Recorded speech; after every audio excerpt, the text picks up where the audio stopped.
Hello fighters and welcome back to the channel. और हम शुरू कर रहे हैं आज की द हिंदू वोकैब। तो बिना टाइम वेस्ट किए चलिए हम बढ़ते हैं वीडियो की तरफ। तो जो हमारा फर्स्ट वर्ड है वो है मॉरीबंड। मॉरीबंड इसका मतलब होता है डाइंग या फिर मरणासन। इसके सिनोनिम्स हैं एक्सपायरिंग या फिर एट डेथ्स डो। इसके एंटोनिम्स हैं थ्राइविंग। जो हमारा वर्ड है वो है मॉरिबंड जिसका मतलब होता है डाइंग या फिर मरणासन। इसके सिनोनिम्स हैं एक्सपायरिंग या फिर एट डेथ्स डोर और इसके एंटोनिम्स हैं थ्राइविंग। चलिए देखते हैं इसका example. On examination she was moribund and dehydrated. मतलब एग्जामिनेशन के टाइम पे वो बिल्कुल मरणासन अवस्था में थी और डिहाइड्रेटेड थी। ये सिर्फ बेचारी उस बंदी की बात नहीं है, हम सबका यही हाल होता है जब भी हम जाते हैं एग्ज़ाम देने ना, कोई कॉम्पिटेटिव एग्जाम स्पेशली, या फिर जब पहली बार 10th के बोर्ड्स वगैरह हम दे रहे होते ना, तो कितने ज़्यादा नर्वस हो जाते हैं। मतलब समझ ही नहीं आता क्या पढ़ें क्या ना पढ़ें, कैसे जाएँ। सबका अलग एक्सपीरियंस था। आप अपना एक्सपीरियंस बताइएगा जब आपने फर्स्ट टाइम कोई कॉम्पिटेटिव एग्ज़ाम दिया था या फिर जब आपने 10th दिया था, हाउ यू वॉज फीलिंग। उस टाइम पे आपको कैसा लग रहा था? क्या आप भी ये मॉरिबंड वाली सिचुएशन में ही थे या फिर कुछ अच्छा था आपके साथ? चलिए बढ़ते हैं अब आगे हम। तो जो हमारा नेक्स्ट वर्ड है इस स्लाइड का वो है अंडरलाई। अंडरलाई का मतलब होता है फंडामेंटल या फिर आधार होना। इसके सिनोनिम्स हैं बेसिक या फिर बेसिल और एंटोनिम्स हैं सबऑर्डिनेट। जो हमारा वर्ड है वो है अंडरलाई जिसका मतलब होता है फंडामेंटल या फिर आधार होना और इसके सिनोनिम्स हैं बेसिक या फिर बेसिल और एंटोनिम्स हैं सबऑर्डिनेट। चलिए देखते हैं example. The fundamental issue that underlies the conflict. मतलब जो एक बहुत ही फंडामेंटल इशू है जो कि इसकी आधार जो कि कॉन्फ्लिक्ट का आधार है। बढ़ते हैं हम नेक्स्ट स्लाइड की तरफ। इस स्लाइड का जो पहला वर्ड है हमारे पास वो है वेहेमेंट। वेहेमेंट का होता है मतलब पैशनेट या फिर उत्साही। जैसे कि आप, मैं और हम सभी जो भी इस वीडियो को देख रहे हैं वो कहीं ना कहीं अपने गोल को लेके बहुत ज़्यादा वेहेमेंट हैं, बहुत ज़्यादा पैशनेट हैं। सिनोनिम्स इसके हैं फोर्सफुल या फिर अर्जेंट और एंटोनिम्स हैं माइल्ड।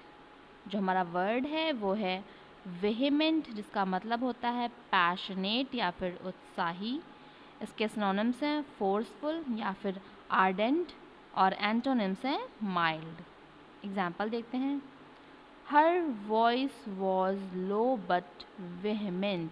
मतलब उसकी आवाज़ जो है वो धीमी है लेकिन काफ़ी ज़्यादा पैशनेटिंग है। बढ़ते हैं नेक्स्ट वर्ड की तरफ जो कि है हमारा थ्रिफ्ट। अब थ्रिफ्ट का मतलब होता है प्रोविडेंस या फिर मितव्ययिता। इसके सिनोनिम्स हैं प्रूडेंस या फिर इकोनॉमी और एंटोनिम्स हैं प्रोफिलिगेसी। जो हमारा वर्ड है वो है थ्रिफ्ट जिसका मतलब होता है प्रोविडेंस या फिर मितव्ययिता और इसके सिनोनिम्स हैं प्रूडेंस या फिर इकोनॉमी और एंटोनिम्स हैं प्रोफिलिगेसी। चलिए देखते हैं एग्जाम्पल अब हम। We have been raised with the values of thrift and self-reliance। मतलब हमें थ्रिफ्ट और सेल्फ रिलायंस की वैल्यूज़ के साथ बड़ा किया गया है। बढ़ते हैं हम अपनी नेक्स्ट स्लाइड की तरफ और इसका जो पहला वर्ड है वो है रेस्किंड। रेस्किंड का मतलब होता है रिवोक या फिर रद्द कर देना। इसके सिनोनिम्स हैं रिपील या फिर कैंसिल और एंटोनिम्स हैं एनफोर्स। जो हमारा वर्ड है वो है रेस्किंड जिसका मतलब है रिवोक या फिर रद्द कर देना और इसके सिनोनिम्स हैं रिपील या फिर कैंसिल, एंटोनिम्स हैं एनफोर्स। एग्जाम्पल देखते हैं। The government was required to rescind all the unpleasant measure. मतलब गवर्नमेंट को ज़रूरत है कि जो भी अनप्लीजेंट मीज़र्स हैं उनको रद्द कर दिया जाए, उनको रिवोक कर दिया जाए। बढ़ते हैं नेक्स्ट वर्ड की तरफ जो कि है ड्रीड। ड्रीड का मतलब होता है फियर या फिर भय, और इसके सिनोनिम्स हैं एप्रीहेंशन या फिर ट्रेपिडेशन, और इसके एंटोनिम्स हैं कॉन्फिडेंस। जो हमारा वर्ड है वो है ड्रीड, जिसका मतलब है फियर या फिर भय, और इसके सिनोनिम्स हैं एप्रीहेंशन या फिर ट्रेपिडेशन, और एंटोनिम्स हैं कॉन्फिडेंस। एग्जाम्पल देखते हैं। The thought of returning to London filled her with dread. मतलब जब भी लंदन से वापस आने का ख्याल भी आता था तो वो उस बात से डर जाती थी। बढ़ते हैं नेक्स्ट स्लाइड की तरफ। इस स्लाइड का जो फर्स्ट वर्ड है हमारे पास वो है ब्रिज। ब्रिज का मतलब है जॉइन या फिर जोड़ना, और इसके सिनोनिम्स हैं लिंक या फिर कनेक्ट, एंटोनिम्स हैं डिवाइड। एग्जाम्पल देखते हैं। The initiatives were needed to bridge the great abyss of class. Abyss का मतलब क्या होता है आप मुझे बताओगे, ठीक है जी। तो इसका मतलब क्या है, जो इनिशिएटिव है उसको ज़रूरत है कि एक ग्रेट अबेज ऑफ क्लासेस की का जो जोड़ है उसको मजबूत बनाएं। बढ़ते हैं नेक्स्ट वर्ड की तरफ जो कि है डिस्परेट। डिस्परेट का मतलब होता है कॉन्ट्रास्टिंग या फिर भिन्न। इसके सिनोनिम्स हैं डिफरेंट या फिर डिफरिंग, और इसके एंटोनिम्स हैं होमोजेनियस। जो हमारा वर्ड है वो है डिस्परेट, जिसका मतलब है कॉन्ट्रास्टिंग या फिर भिन्न। इसके सिनोनिम्स हैं डिफरेंट या फिर डिफरिंग, एंटोनिम्स हैं होमोजेनियस। एग्जाम्पल देखते हैं। They inhabit disparate worlds of thought. मतलब वो डिफरेंट थॉट ऑफ वर्ल्ड में क्या करते हैं, रहते हैं, उनकी भिन्नता को, उनकी कॉन्ट्रास्टिंग को एक्सेप्ट करते हैं। बढ़ते हैं नेक्स्ट स्लाइड की तरफ। ये नेक्स्ट और लास्ट स्लाइड है हमारी।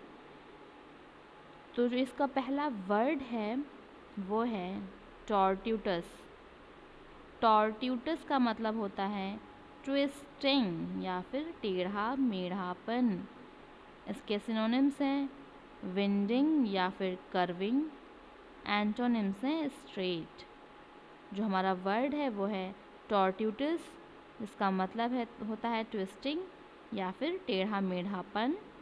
इसके सिनोनिम्स हैं विंडिंग या फिर कर्विंग, और एंटोनिम्स हैं स्ट्रेट।